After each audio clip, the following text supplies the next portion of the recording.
Dr. Jayahari, and good evening to all on LinkedIn Live Cloud.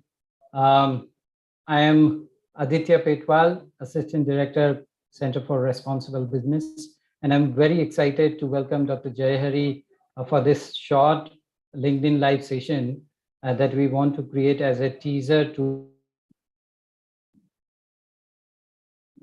chains in forestry and agri-linked commodities that we plan to organize on during the CRB ISS conference. And here is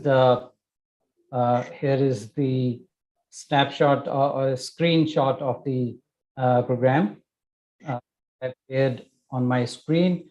And this is the 9th India and Sustainability Standard Conference that we are organizing between November 2nd to November 4th.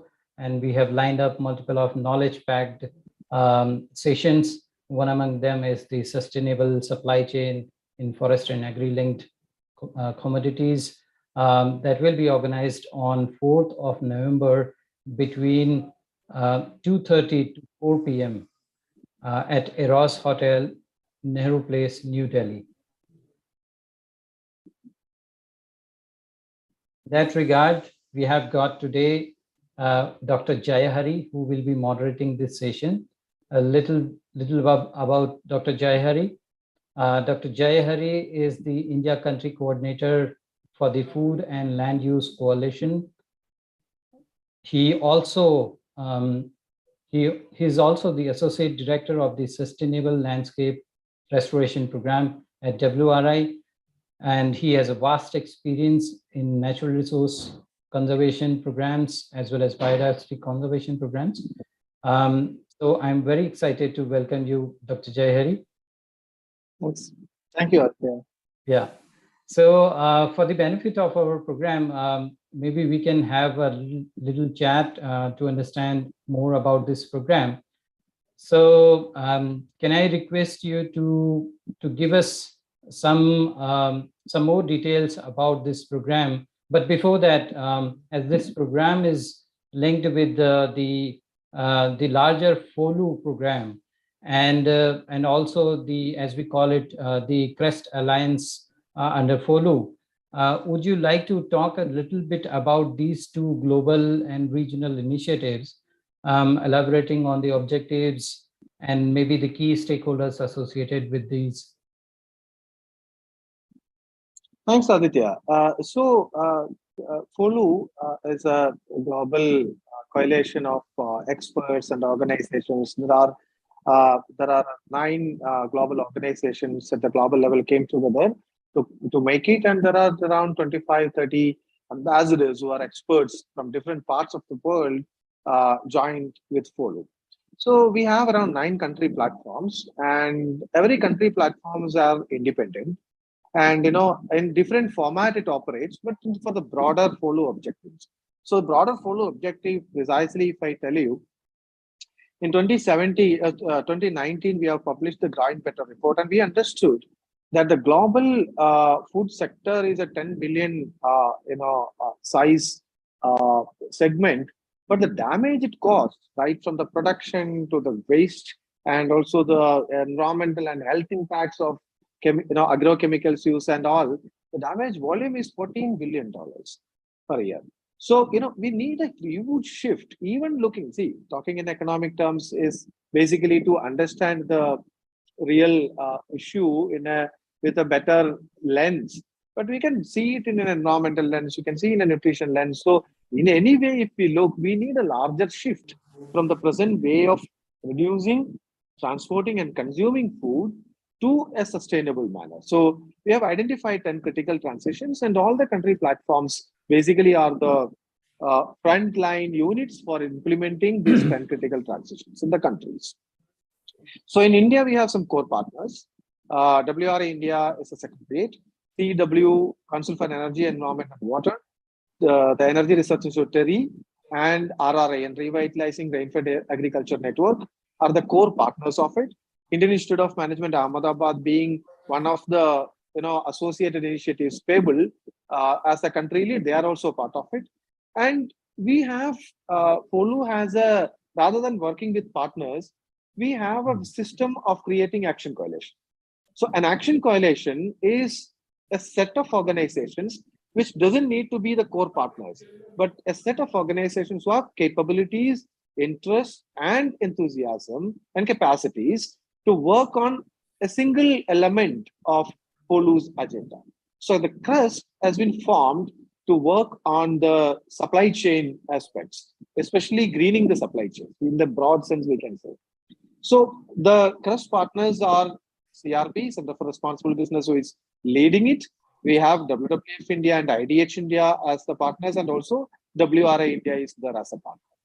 So coming to crust, basically it initiated as a coalition in which Polu wanted to work on international supply chains which are connected to India, because we are one of the largest exporters and largest importers in some cases. So Absolutely. we are also doing the distant, environmental damage as well in case of palm oil, timber, rubber, and all. Even though when we are importing it, it has creating sustainability issues in another country and all. But later, the crust partners came together and decided that we want not only limit our work into the international supply chains, we will work on both the domestic and international supply chains as a whole, so that the whole supply chain sustainability can be ensured with different, with participation of the stakeholders, including government, civil society, and especially the private sector, a big Yeah. segment on the supply chain management. So this particular event, which we are referring to, is basically, is an engagement, our initiating our engagement with the private sector. Sure, certainly.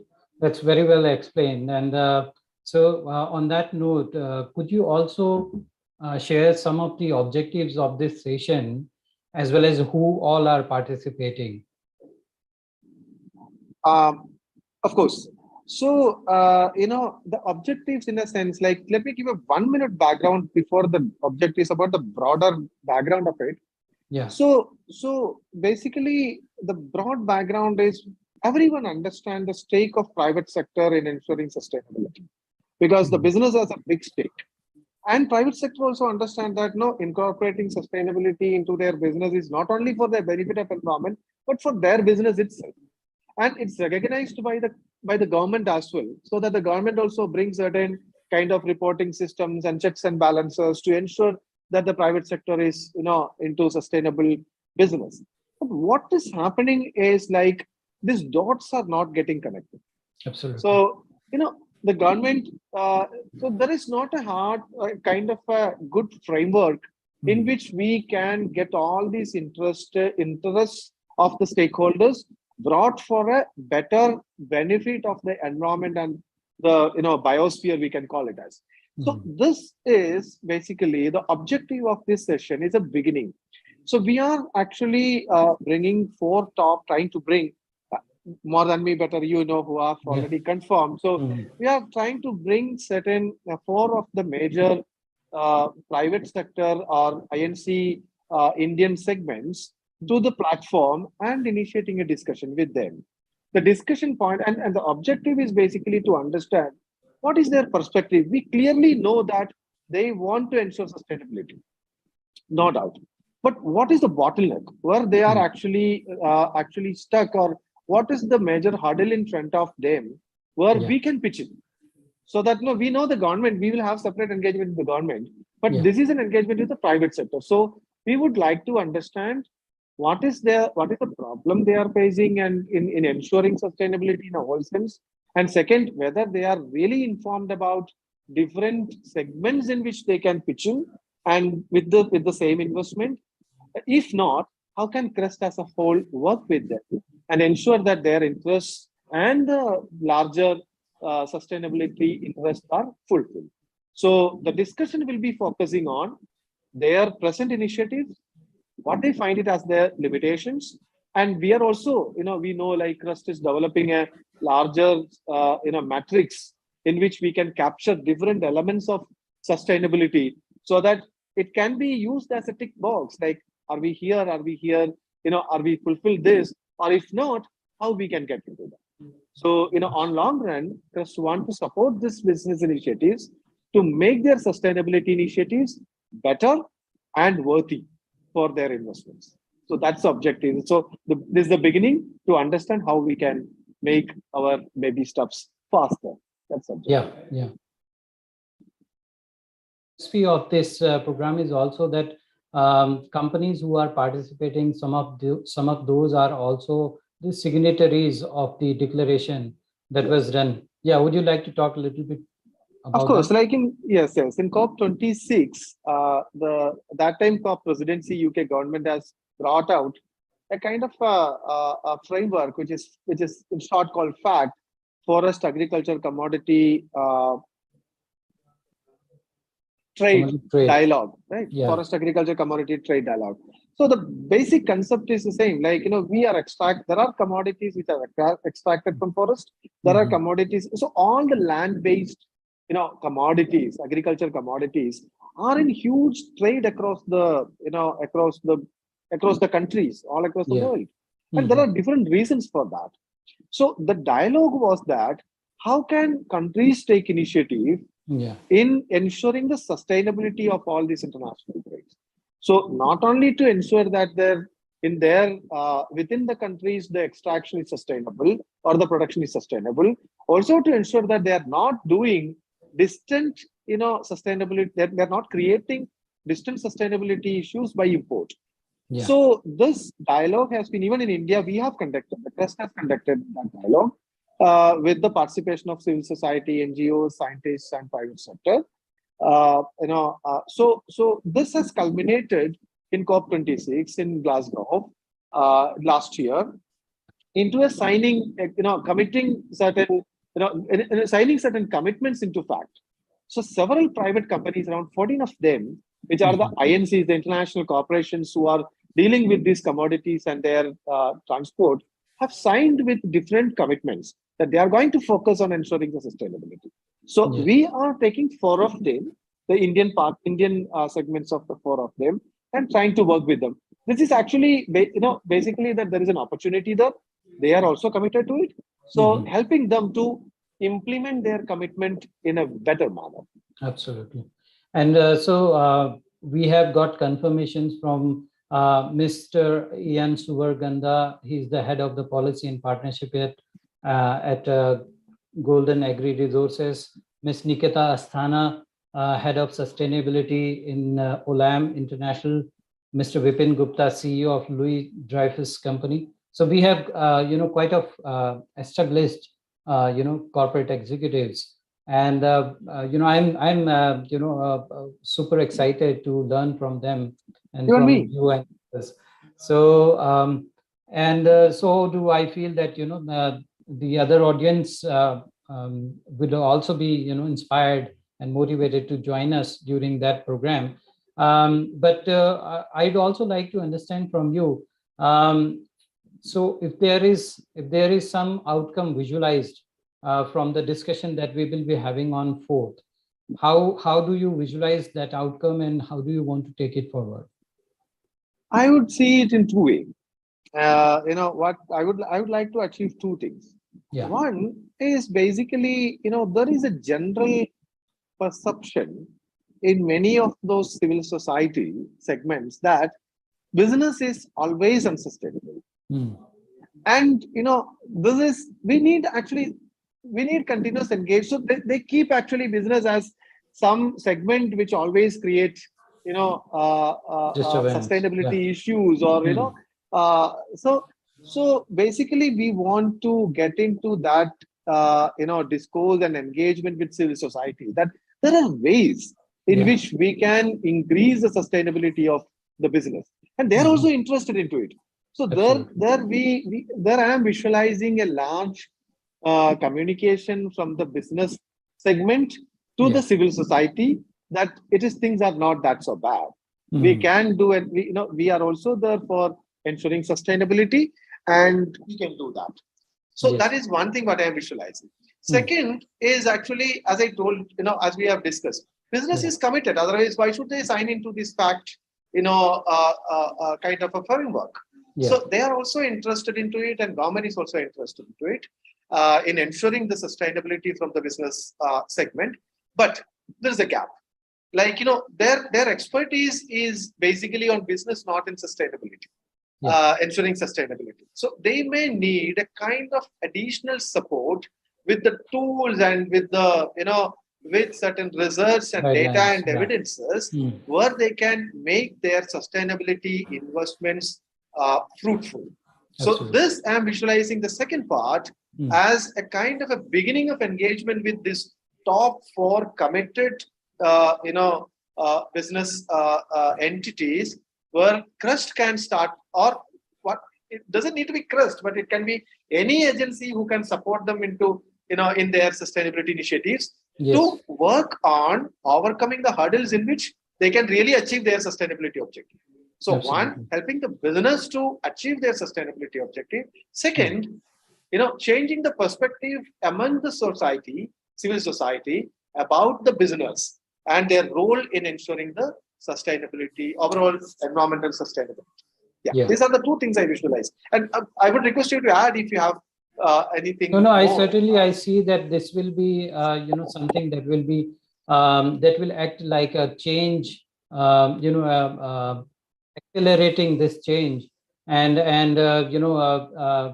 with the kind of work that will be done with these companies, more of such players will come to the front to to embrace this sustainability, and I totally agree with you.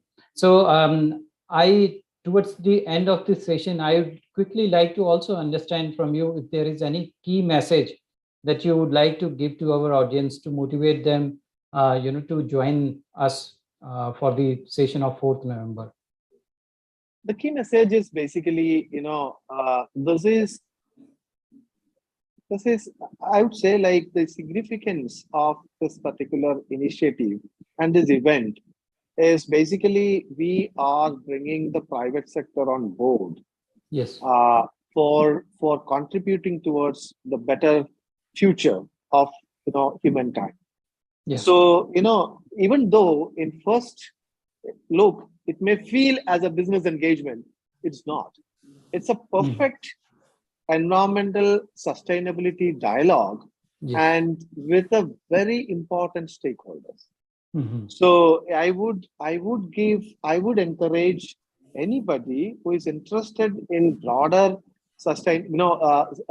environment conservation, sustainability, to Yeah. come and join us, so that they can understand how this engagement is going, and they can surely take part in a constructive engagement of private sector and bringing them on board.